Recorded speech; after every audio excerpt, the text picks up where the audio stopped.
Hi, today I'm joined with Mads Singers, and today's episode is about how to identify what skills are needed for specific new roles when you're taking somebody on.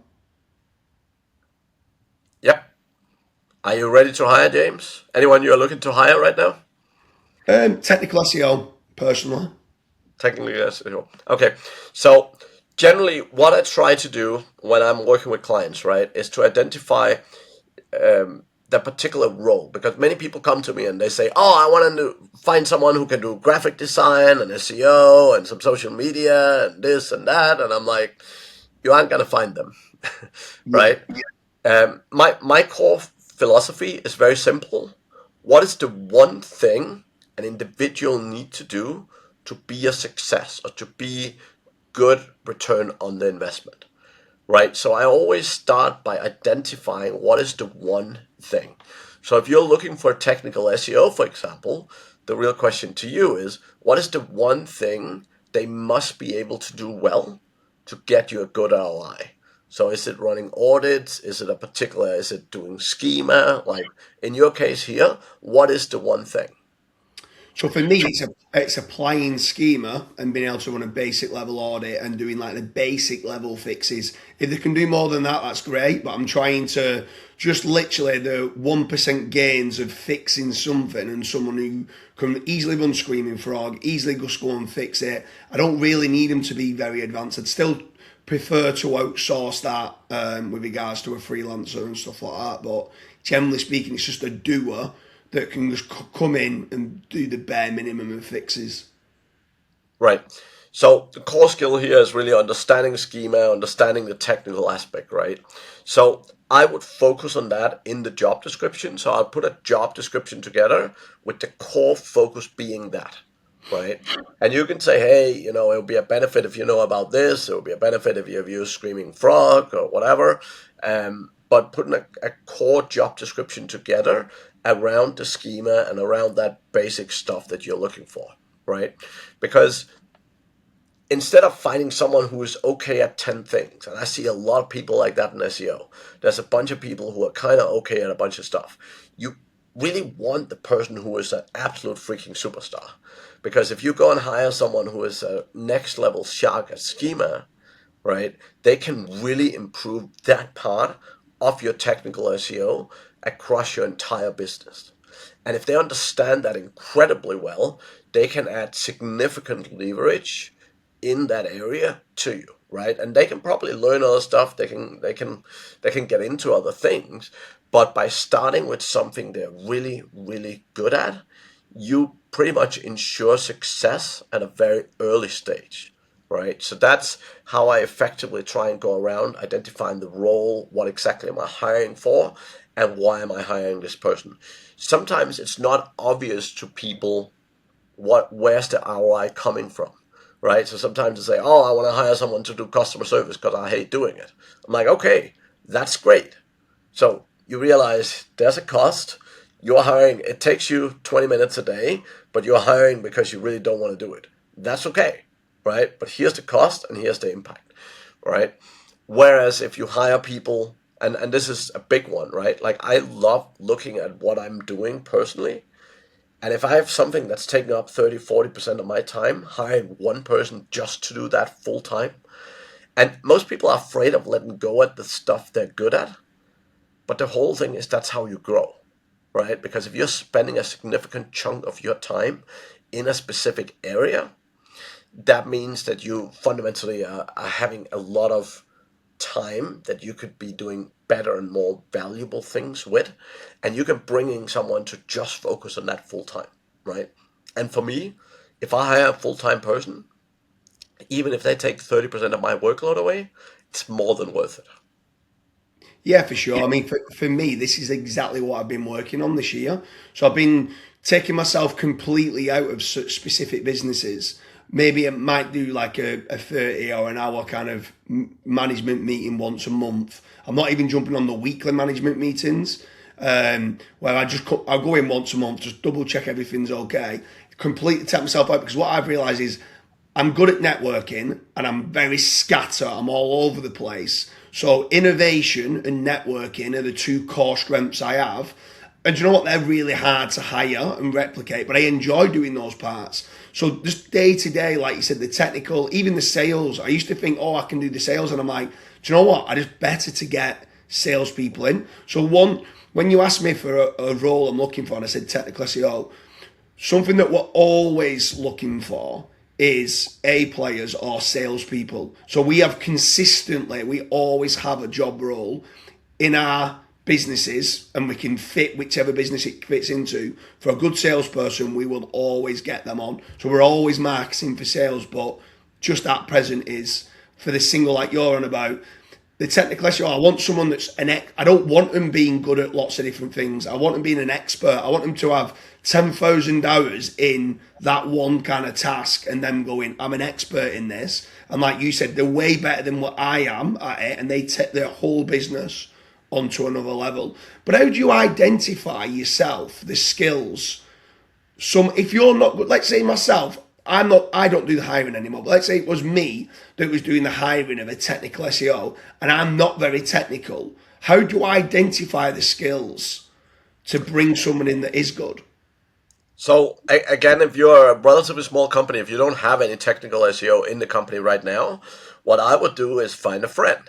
So what I've done many, many times, and I've done it in sales, I've done it with SEOs, I've done it in PPCs, but basically find a friend who knows and say, hey man, can I pay you a little bit of money to interview these couple of people and tell me, who is better at this particular skill set, right? Yeah. So I love absolutely doing that, because it can be very hard, as you say, when I don't know a skill set myself. Like I've hired CMOs, and I'm not a marketing guy by any stretch of imagination. Like I can talk about it, but really going in depth and so on, I can't do. But I've multiple times found a couple of friends to actually talk with them, and for me that's the simplest way of going around it, right? I think, particularly in sales, as you say, sales is very critical in most businesses. The one issue that I see happening again and again is people go and hire salespeople without having a sales process. And the biggest thing we do that help generally make our sales succeed is that we generally build out the sales process before we hire the salesperson. Because if I, as an owner, is doing sales, I hire a sales guy and I'm just like, hey, here's what I'm doing and here's what I say and listen to some of my calls, they're not going to win, right? Like the likelihood they're going to win is so slim. So building out a solid sales process with solid scripts, solid presentations, here's how you sell, like have the whole thing ready so someone can go in, run through the scripts, run through the scenarios, and take it from there.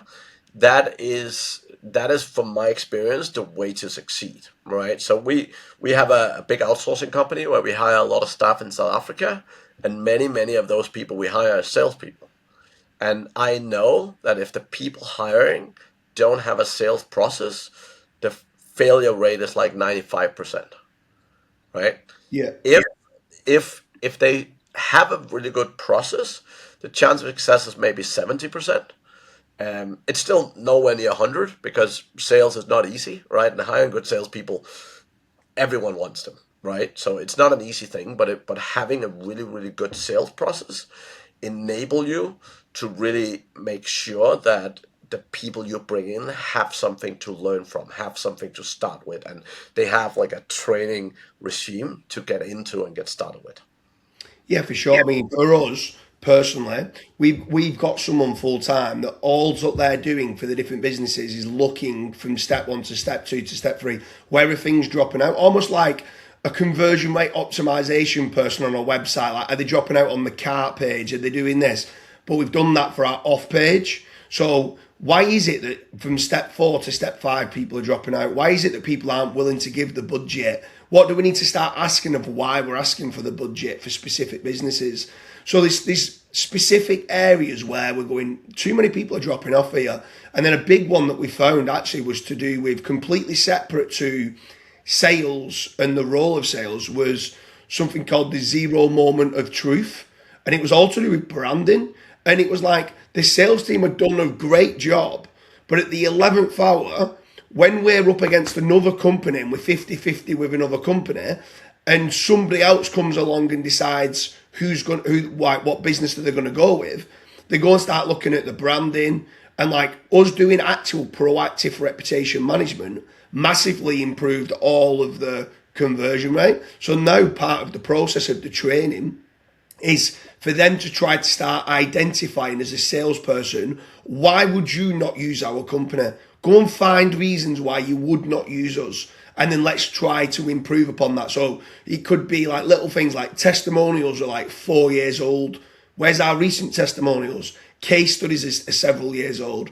And just doing all these little things. And once they start to, even just asking AI, why would you not use promo SEO? Why would you not use FatRank over this company?